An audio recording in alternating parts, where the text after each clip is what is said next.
Welcome back here to Wake Up Call with Dan Tortora. We appreciate you being here as always. And you know, my coverage of the American Athletic Conference, well, I don't sleep, but in my coverage of the conference of the AAC, having the opportunity to be with them since before they had a name and a logo, and now in the decade anniversary as we step forward, 6 new institutions coming into the American Athletic as of July 1st, 2023.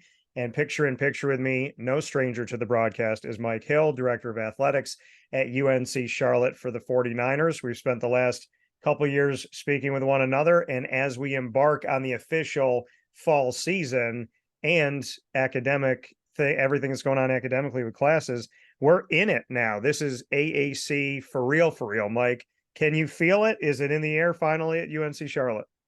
Absolutely. There's a lot of excitement here on our campus. And of course, you know, several of our teams have already begun practice and workouts. So, you see the new logos on the football field, on the basketball court, and all of our other facilities, and schedules coming out, and it's definitely real, and we're pumped. You know, when you were going through this process, and obviously the American has to see the value and something special in UNC Charlotte in order to extend an invitation, but at the same time, you as an institution have to find the right conference for you for your future. When you were going through the process, hindsight 2020, why do you think UNC Charlotte was a commodity that the American would want? And why did you feel like the American was the place for you to go, looking at both sides of this? Well, strategically, when I arrived 5 years ago, our team made a decision that this was the conference that we felt we belonged in and or aspired to be a part of. And much of it was based on just the institutional makeup of the conference, largely urban-based universities. The one that really isn't is in our state, East Carolina, which gives us an in-state rival. And then many institutions in the league that we've been conference mates with in the past, but because of various stages of realignment in the past, we went our separate ways. So to be reunited with some of those programs is a great thing. I think for the American, pretty clearly it was a few factors. One, this institution is the fastest growing school in the state, third largest in the state overall, second largest undergraduate enrollment, over 30,000 students now. Tremendous upside with our athletics program. We just completed our final year in Conference USA, and we broke last year's record of conference championships of 5 with 8 this year. And so we've got a lot of momentum as an athletics program. And I think also just, a beautiful campus in a city that's one of the fastest growing cities in the country. So it fit within the American footprint. It provided, a city and that has all the amenities you're looking for that align with the other markets that the American enjoys. So it's really a perfect match, and we're fired up to be a part of it. Mike, you said when you came in 5 years ago to UNC Charlotte, the conversation that was being had there is that the American Athletic Conference was a good fit. So did you start back then, 5 years ago, planning this out, reaching out to the American, reaching out to Mike Oresco? I mean, we see everything come together October 21st, 2021, ironically, my birthday, when it was an official announcement. But 5 years ago, were you having discussions? Were you creating a strategic plan? Was there some connection to the American and something being put down on paper within your institution of this is what we need to do to get there? Our decision at that point was simply to make sure that we were the best prepared we could possibly be for the opportunity when it might come.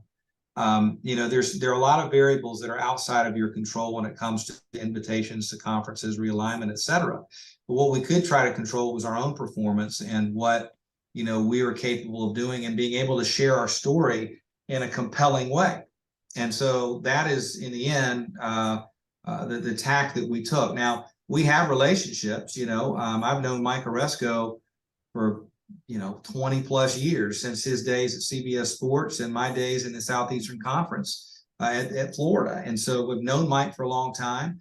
We kept in touch. I received a really nice note from Mike my first week on the job here, and so I didn't take that as a sign that he was ready to invite us. But I did take it as a sign as he was, paying attention and welcoming me to Charlotte. And so, and then a lot of relationships in the league. I mean, there are multiple athletics directors in the American with whom I and others on our staff have great relationships. So all those things matter, but in the end, you can't control the dynamics at play. And we just knew that when the dominoes started to fall 2 years ago with Texas and Oklahoma making their decision to go to the SEC, that was a potential opportunity for us, and the rest is history. Did you really feel that? I've spoken with other athletic directors, different divisions too, not just Division One, that said when Oklahoma and Texas made that announcement to leave the Big 12 for the SEC, that the rumblings were going to be felt all throughout collegiate athletics. Do you look at that moment and say, if not for Oklahoma and Texas doing what they did, we don't have the absolute conundrum and chaos of realignment that we're in right now? Did Oklahoma and Texas essentially, were they the match to the dynamite that just went off over the last couple of years? Look, that triggered everything, but the idea that realignment would not have occurred had they not made that move, I think is probably not accurate. I mean, if you look at the history of college athletics over the past 100+ years, realignment has occurred constantly. Yeah. The old Southern Conference, I've referenced this many times, the old Southern Conference had over 20 teams at one point, 22, maybe 24. And if you look at the lineup, it was full of schools that were both in the today's SEC or today's ACC, right? And plus some other schools. And so, and then the SEC, was formed in the 30s and the ACC was formed in the early 50s.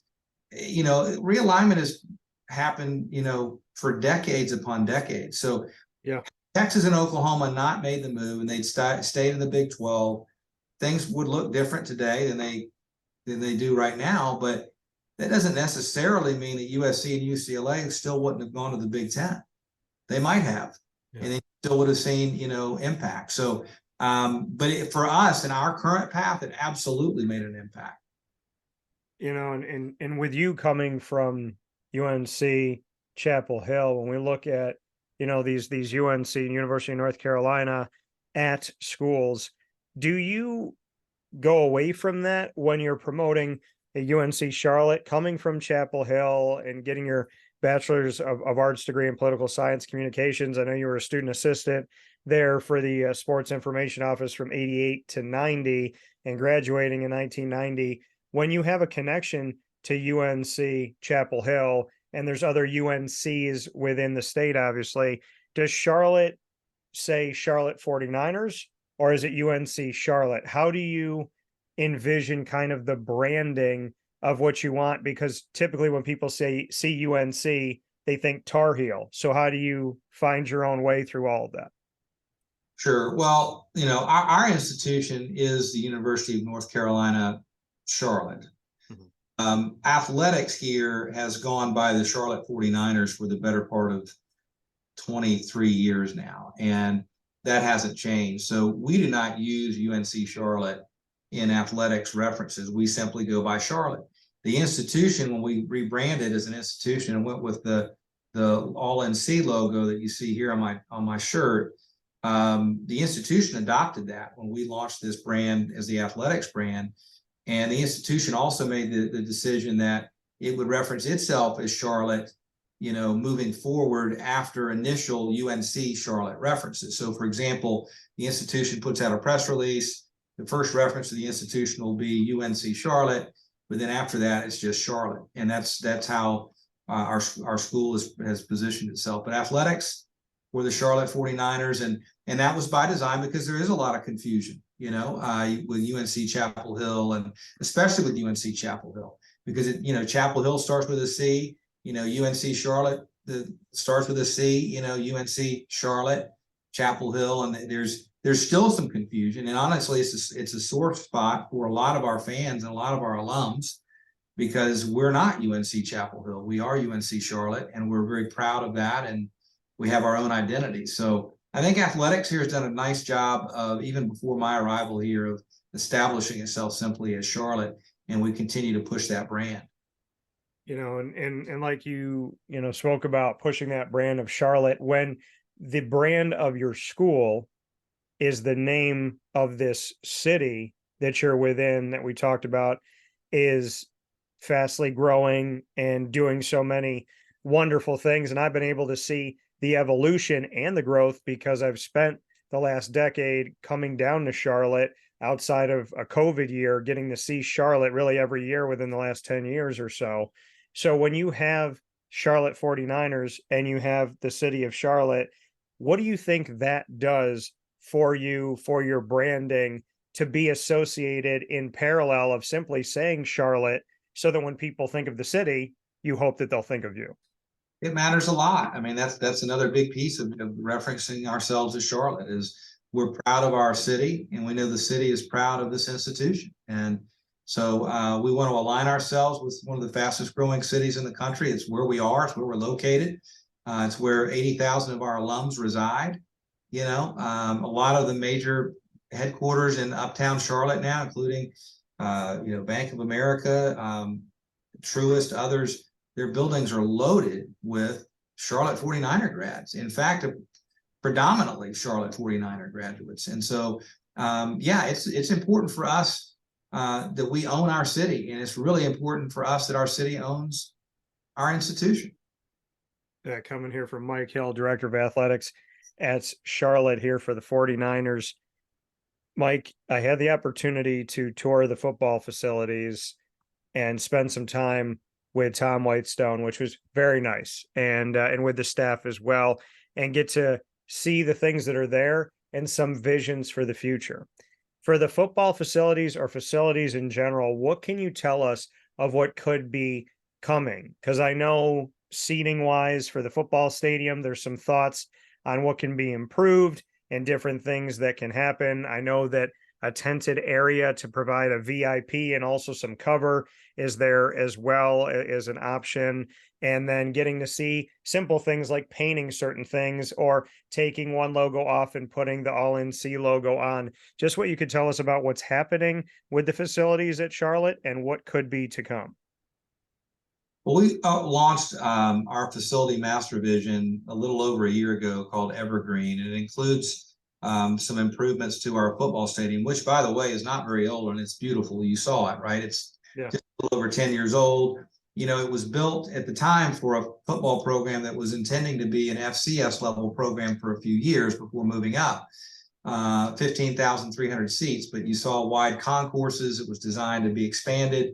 So that's a benefit to us. And right now on the drawing board is a plan to build a tower that includes suites and premium seats and additional seating for fans to get us to capacity nearing 22,000 and eventually 30,000. That's the goal. So we're excited about that. We think that can make a big impact. It's also a facility that our team can use year round. The tower would be a space where we would feed our football team. You're going to spend that kind of money, you'd like to use it more than 6 Saturdays a year, and that's the plan. But we also have some really exciting stuff going on around the facility. We just installed a nearly $2 million video board in the stadium, and just adjacent to the facility, we have a beautiful new student tailgate park called the 49th Acre, with a pavilion, Wi-Fi, electricity, and it's for the students. And it is unusual. There are not many schools in the country that have that. So we know what our students can do to the game day environment. We invest in them, and we're excited about the 49th Acre making a big impact on game days. Yeah, and when you come into campus, and my experience of it, as you come around and you see the brick and you see the gate, and then here lies the statue right in front. And I got to take some really amazing pictures as behind that the stadium, the field is set down. And I was actually there. I had never experienced this in my life before, seeing piece by piece of that new scoreboard and the being assembled and put together. So when you see a crane outside, there's the notion of, if a crane's on campus, that's a good thing, right? If you can bring somebody on a tour, be it a student or student athlete, faculty, staff, whoever it may be, a coach, if you can bring someone on and show them construction is happening, just what you can say to that piece of it, the upgrades and things that are happening there, like with the scoreboard, and how you would describe that initial walk into the stadium as fans can come around the statue as they go inside. Yeah, well, look, cranes are a sign of progress, right? And I think all campuses want to be able to demonstrate that they're not, living in the status quo. And this program is not. It's accelerated on a really fast rate, and a significant trajectory upward. And so these are all signs of progress, and we want to see more cranes on our campus.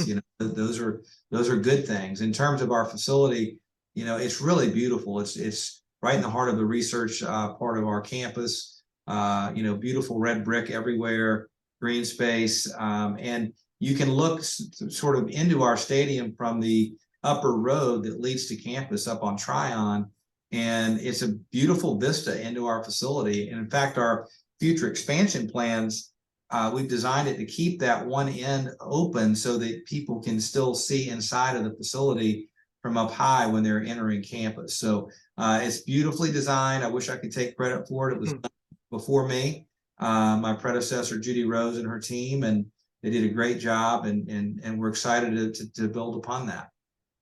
You just spoke about obviously some things that happened, decisions that happened before you got there. In the last 5 years, where does Mike Hill make his mark? What are some of the things for Charlotte and for the 49ers in general when it comes to athletics that you feel like you've been able to put a stamp on and say, hey, this is something that I could be a part of. This is something I'm proud of. What are some of those things? Gosh, there's so much that we've accomplished together as a team here. They're definitely not about me, but if you're talking about the time period in which I've occupied this chair, I think there are a number of things. One, we just mentioned the complete rebrand of athletics with the All-NC that eventually was adopted a year later by the entire institution. That rarely happens, so that was hugely successful, and we're really excited about that.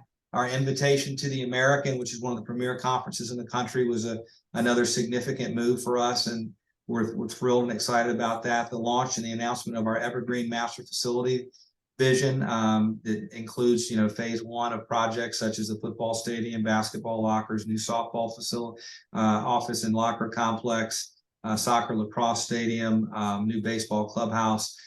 Some really, really good stuff there, and sort of painting a picture of what the future could look like for us. We've set fundraising records every year that I've been here. In the last 5 years, we doubled our annual giving in 5 years. Our donor base has increased from 1,500 to almost 2,700.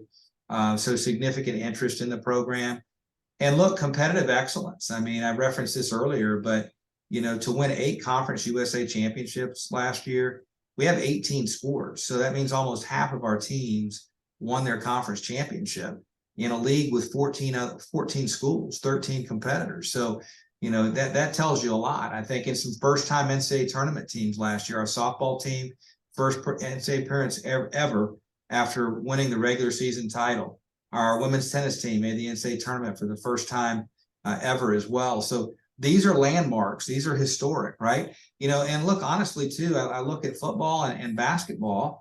Our basketball program when I arrived here was a 6-win program. It lost 15 out of 16, had all sorts of issues. And last year we won 22 games, the most wins in 21 years, and won our first ever postseason tournament, the CBI. Not our end game to win the CBI, but we're proud of that. It's hard to win championships, and ultimately we want to be back in the NCAA tournament.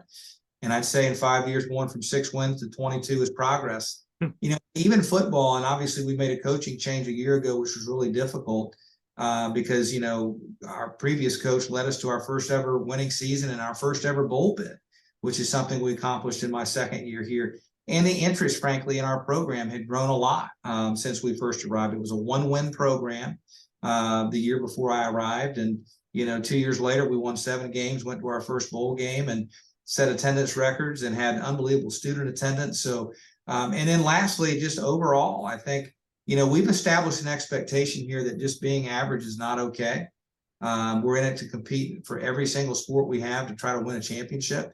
And the fact that the last 3 years we had the top overall performing athletics program in Conference USA is exactly the kind of picture that I want to paint for Charlotte moving forward. That's who we want to be. And we're not going to stop at Conference USA. We want to be that same kind of program in the American. So a lot to be proud of. Probably some things I've left out, but off the top of my head, there's a lot to brag about. Yeah, there's a few things that you were able to remember top of mind pretty easily, Mike. And, a lot of great things happening with Charlotte. You talked about being average is not okay. That's not where you want to be. Biff Poggi, your new head coach for football. I had an opportunity to do a feature special with him, DT on the AAC, and being able to speak with him about a lot of things that you don't typically hear from Biff. And, we got to have an extended conversation, which was really nice to get to know his personality and dig deeper. When Arlington, Texas hosted the American, and we have these 6 new institutions, Charlotte included, Biff was very clear. You picked us last. We're not going to forget that. When something like that happens as a director of athletics, when you see one of your teams pick last, going off of what you said, that, we're not here to be mediocre. We're not here to be average. When you see that, number one, do you have any thoughts about that when the media says, Charlotte's at the bottom of the barrel for us? And then on top of that, when one of your coaches comes out and calls it out and says, hey, listen, we're going to remember that you said that. We appreciate it. Have a great day. And he told me that that was motivation that they didn't need, but it was extra motivation that they got. Yeah, well, look, preseason predictions are just for fun, right? They don't mean anything. I don't want us to have a program that's perennially picked last every year, because it means we probably weren't very good the year before. And I know that's why what it was based on largely this year's preseason predictions. People don't really know what we have. They're basing it on last year's team, last year's performance, tougher league, tougher non-conference schedule, I think a lot of ways. So I get all of that, right? But in the end, it doesn't really mean a lot, other than it is tremendous motivation. And I do love that. I told Biff this and I meant it. I would much rather be picked last than picked first in terms of motivating my team. I've seen many teams that I've been a part of be preseason number 1 in the league or maybe in the country. And it's just human nature. It's hard to overcome complacency, right? So you want to motivate people, tell them they're going to not be very good. Tell them they're going to finish last. Now, again, I don't want it to be a pattern, because it means if it's a pattern, it means we've probably not been very good competitively the previous years. But I think for Biff's first year, people are underestimating us. And look, it's a really tough league. It's a really good league. We're excited to be a part of it. I get why people maybe who haven't studied us very much don't understand why they think we'd be any better than last place. But we know what we have here. I've seen it in scrimmages. I've seen it on the practice field, and I don't blame Biff for using it to motivate his guys. And honestly, it's galvanized the team, and certainly our fans have been fired up. They love the fire they saw of their head football coach. Fans want their football coach to show some fire and some, just sort of circle the wagons mentality. I'm familiar with that, having been at Florida a long time. I remember Coach Spurrier, saying things, back in his heyday that a lot of opponents didn't like and a lot of fans didn't like, and the media always made a big story out of. But Coach Spurrier was, always about the Gators first and always defending the Gators and going after the opponent. And this reminded me of that a little bit. Biff's trying to protect his guys and also motivate them. So let's go. Yeah, I love that. And I love that response. And I appreciate that. Mike, before I let you go, to go back to realignment, when you see July 1st roll around, right? And you're officially in the American, and obviously Charlotte going with you with Rice, with UTSA, with UAB, North Texas, and FAU from Conference USA. Most members ever in the American Athletic for football at 14, and most members overall for the American ever, with Wichita State as a 15th outside of football, but with all other sports. So you go in, we see these changes happen. We see the Big 12 lose Oklahoma and Texas, which is an eventual thing that's going to be happening. And then we see UCF, Houston, Cincinnati go from the American to the Big 12 officially on July 1st, 2023. We see BYU no longer independent in football and leave the West Coast Conference to join the Big 12 as a full member. As all of this is going on, and what's happening with you, and then USC and UCLA say in 2024, we're coming to the Big 10. we have conference media days. So we think, okay, maybe it's calmed down, right? These conferences are together. But if I've learned anything in the last decade, Mike, and sure you can second me on this, just because you go to a conference media day with the schools that are there doesn't mean that they'll still be there a couple days later, a couple weeks later. So media day finishes up at certain places. Colorado says we're going back to the Big 12 from the Pac-12. Then Oregon and Washington, who had been rumored with the Big 10, they say we're going with USC and UCLA. We're going to be there in 2024. Then Utah, Arizona, and Arizona State join Colorado and go to the Big 12. The Big 12 now has 16. The Big 10 has 18. The SEC has 16. The American has 14 when we're talking about football. The ACC has 14. There's 4 teams left in the pack. The West Coast looks like 4 teams are going out to pasture right now with Cal, Stanford, Oregon State, and Washington State. How do you view all of this? And did any part of you take a giant deep breath and sigh of relief when you said, thank God we made a move and we're locked in here before the earth shook again? Because this earthquake came after another seismic wave of Oklahoma and Texas. And then 10 years ago, we had a massive earthquake then too. So how do you view all of this? Does it make any sense? And are you happy that your conference doesn't have to travel 2,500 miles for an Olympic sport? I guess is my question. Well, look, these are crazy times for sure. And I don't think anyone rests easy or should rest easy. There is so much uncertainty. I know this. I have a ton of confidence in our commissioner, Mike Oresco, who is a visionary. He's aggressive. He's proactive. He's also got tremendous TV savvy, having come from, that industry before becoming the commissioner of this league. And we're thrilled and excited to be a part of the American, and it's what we worked hard to get to. And I know that, I think the league as it's constituted currently is a really excellent league in football and basketball and the Olympic sports for sure. What will happen remains to be seen. I mean, to your point, you still have some good programs in the the Pac-4 now, trying to figure out what's next. And, premier academic institutions like Berkeley and Stanford without a resolution of their home yet. And Stanford, who has the best overall athletics program in the country and has for 2 decades, is sitting there without a home. It just tells you how crazy our enterprise is. But yeah, I am thankful that we are where we are. We certainly keep an eye on everything and an ear to the ground and talk to people, fellow ADs and commissioners and others to get a sense of what may be happening out there. But in the end, look, there's a lot of misinformation, a lot of speculation, et cetera, that most of it is false, right? And so you got to trust the sources you have and know that what's real and what's not. And we feel very well positioned as an institution and as a conference. You talk about that information that's out there and comes from different places, with or without sources and speculation that happens. When Charlotte gets brought up as, oh, they could make sense in the ACC if the ACC loses Clemson and if they lose this and that. And then there's the conversation about, well, what if some of those Pac schools join the American Athletic? How do you handle that? Do you keep an open conversation with Mike Oresco? Do you keep an open conversation with your coaches and kind of, with the conversations you already have, kind of add this in? How do you look at it when your school's name gets brought up and you're in the American for 5 seconds and they're trying to put you somewhere else? And then there's these conversations about West Coast teams potentially coming to the American. How do you handle that? Do you laugh it off? Do you meet about it? When Charlotte's name is spoken by people that maybe don't have the information, how do you handle that? Because I'm sure donors and alum will say, oh, I just heard about Charlotte going to the ACC. What's that about? So how do you handle all of that? Most of it's noise. We addressed it with all of our head coaches last week as part of a larger sort of meeting we had to start the whole season.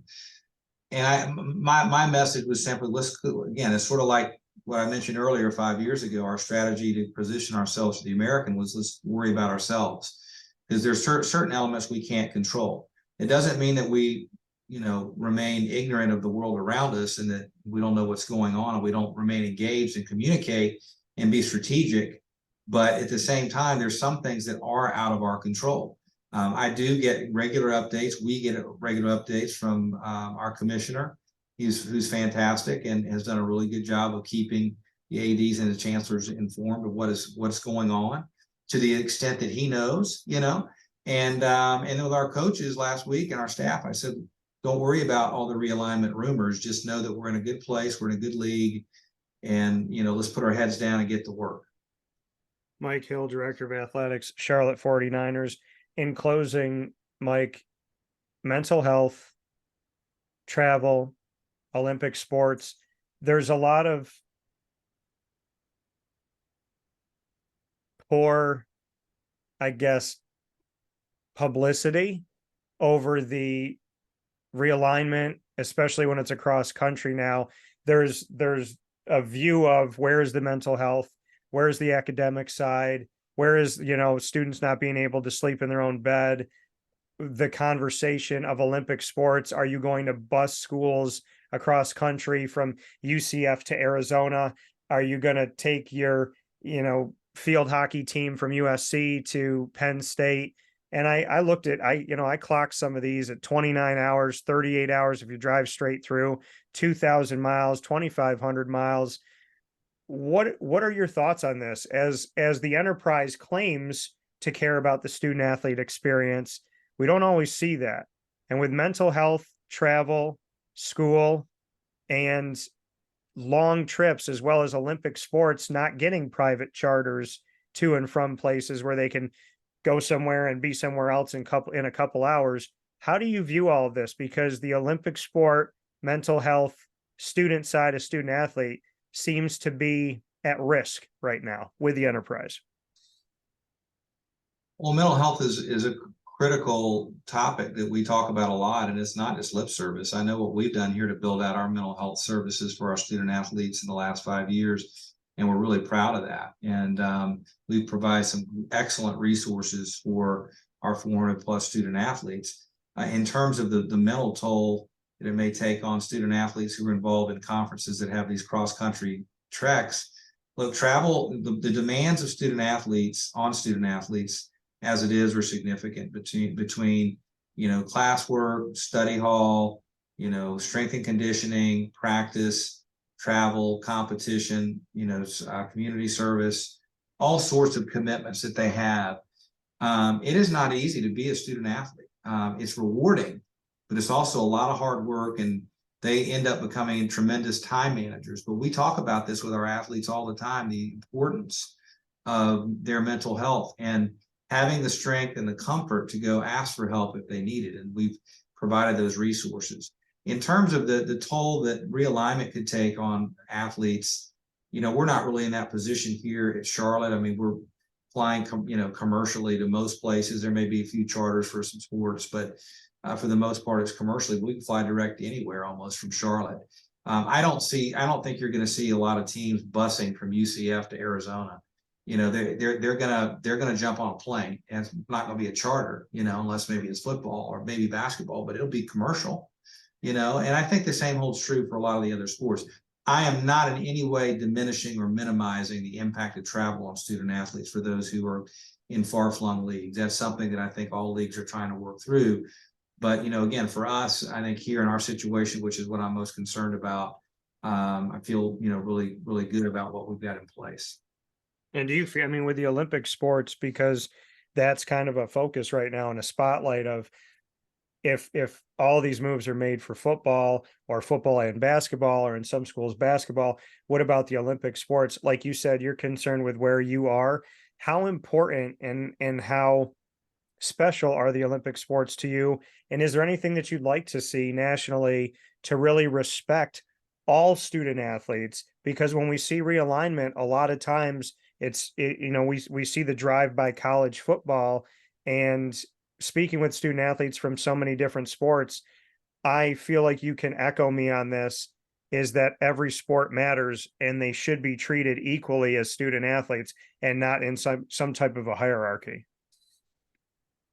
Yeah, absolutely. I think those are all valid. And I think the sports that are not called football and basketball need to have strong consideration as well. and there's some thought, and you've heard this before, that, perhaps, football and maybe basketball, but certainly football be treated differently, because football's playing one game a week. You're playing 12 games and 6 of them are at home. And if you're in a far-flung league, you're probably not having to go across the country 6 times, right? Or 5 times. Whereas if you're playing, some of the other sports where you play 30, 40 events, maybe like baseball, 56, it's different. Softball. So, I think all that should be considered for sure. And to the point where perhaps football is spun off and we treat football differently than the other sports, and then you have more regional conferences or regional alignments for the other sports. But again, that's all sort of, pie in the sky stuff, because you have long-term conference deals and television deals, et cetera. And it's easier said than done to sort of modify how we do business. But those are all considerations that are worthy for sure, as you mentioned. Yeah. And lastly, Charlotte, East Carolina, you have the opportunity for that rivalry to be budding here inside of the American Athletic Conference. What can you say about your thoughts on the East Carolina, Charlotte, in-state, in North Carolina, in all sports, spanning throughout here to form that in-state rivalry identifier, and just how exciting it is for you to be in a conference where something like this has the opportunity to create itself? We're super pumped. It's exciting to be able to have a league that has, a rival for us. ECU has a great fan base here in Charlotte, and certainly throughout the state. They've been playing football a lot longer than we have, and they've got a really great program. And certainly they've excelled in baseball, another sport I can think of they've been excellent at. Their AD is a friend of mine, John Gilbert. I think the world of him. They've got great leadership at that university. And for us to have a chance to be in the same league with them is good for both. They were an advocate for us. They could have gotten in our way from getting into this league, and instead they saw it as an opportunity to be able to compete in this market. And we're grateful for that. We're looking forward to strapping it on and going after the Pirates. About 3.5 hours away. So got some fun happening here in the state of North Carolina and overall. Mike, as always, I appreciate what you're doing to lead the athletic department for Charlotte and the 49ers. And I always appreciate the time and how candid you are in sharing your thoughts and feelings on so many different areas, both in Charlotte and beyond. So thank you for your time. You bet. Thank you, Dan.